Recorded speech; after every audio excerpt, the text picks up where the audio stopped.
Now we're going to discover where money is created. The process works like this. Suppose Congress needs more money than it has. I know, that's a stretch. Perhaps it's done something really historically foolish like cutting taxes while conducting 2 wars at the same time. Now, Congress doesn't actually have any money, so the request for additional spending gets passed over to the Treasury Department. You may be surprised, or dismayed, or perhaps neither, to learn that the Treasury Department lives hand to mouth and rarely has more than a couple weeks of cash on hand, if that. So the Treasury Department, in order to raise cash, will print up a stack of Treasury bonds, which are the means by which the U.S. government borrows money. A bond has a face value, which is the amount it will be sold for, and it has a stated rate of interest that it will pay to the holder. So if you bought a bond with $100 face value and that paid a rate of interest of 5%, then you'd pay $100 for this bond, and you'd get $105 back in a year. Treasury bonds are sold regularly in auctions, and it's safe to say that the majority of these bonds are bought by big banks, such as those of China and Japan recently. At auction, the banks purchase these bonds, and then money gets sent into the Treasury coffers, where it can be dispersed for the usual array of government programs. Now, I promised you that I'd show you how money first comes into being, and so far that hasn't happened, has it?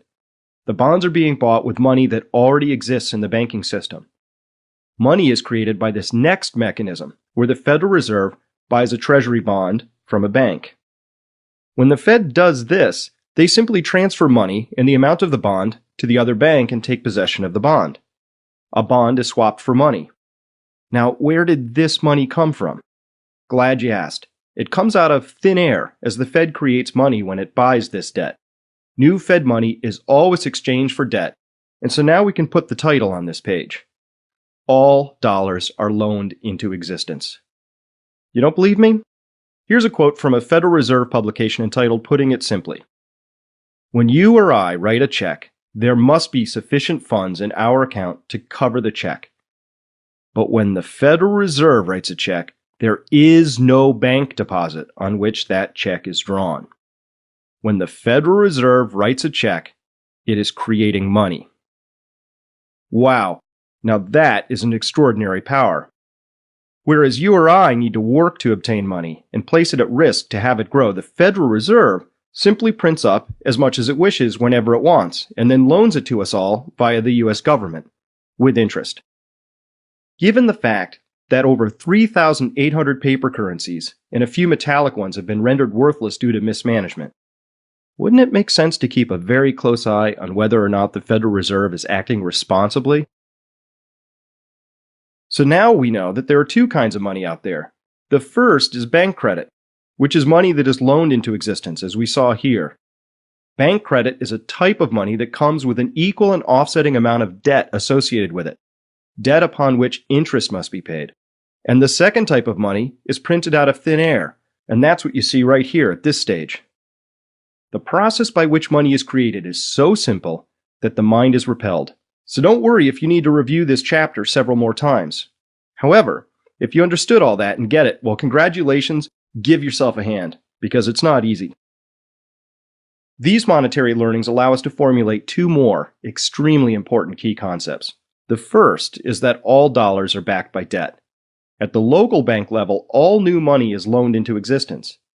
At the Federal Reserve level, money is simply manufactured out of thin air and then exchanged for interest-paying government debt.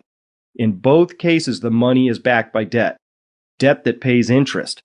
From this key concept, we can formulate a truly profound statement, which is that, at a minimum, each year, enough new money must be loaned into existence to cover the interest payments on all of the past outstanding debt. If we flip this slightly, we can say that each year, all the outstanding debt must compound by at least the rate of interest on that debt. Each and every year, it must grow by some percentage. Because our debt-based money system is growing by some percentage continually, it is an exponential system by its very design. A corollary of this is that the amount of debt in the system will always exceed the amount of money in the system. I'm not going to cast judgment on this and say that it's good or bad. It simply is what it is. By understanding its design, though, you will be better equipped to understand that the potential range of future outcomes for our economy are not limitless, but rather bounded by the rules of the system, all of which leads us to the fourth key concept, which is that perpetual expansion is a requirement of modern banking. In fact, we can make a rule. Each year, new credit or loans must be made that at least equal the amount of all the outstanding interest payments that year. Without a continuous expansion of the money supply, past debts would not be able to be serviced and defaults would ripple through and possibly destroy the system. Defaults are the Achilles heel of a debt-based money system, which we saw in our local banking example in the previous chapter. Because of this, all the institutional and political forces in our society are geared towards avoiding this outcome. So the banking system must continually expand, not necessarily because it's the right or wrong thing to do, but rather simply because that is how it was designed. It's a feature of the system, just like using gasoline is a feature of my car's engine. I might wish and hope that my car would run on straw, but I'd be wasting my time because that's just not how it was designed. By understanding the requirement for continual expansion, we will be in a better position to make informed decisions about what's likely to transpire and take meaningful actions to enhance our prospects. So the key question is this: what happens when a human-contrived money system that must expand by its very design runs headlong into the physical limits of a spherical planet? One more belief of mine is that I will witness this collision in my adult lifetime, and in fact it may have already started, and I am extremely interested to see how this is all going to turn out. Now, this is admittedly a truly gigantic proposition to consider, and some would say that it's not very interesting at all, but rather it's just frightening. Well, if you want the future to look exactly like the past, then I suppose it is frightening. But if you are flexible in your view of the future, then you have an opportunity to make the most of whatever future actually arrives.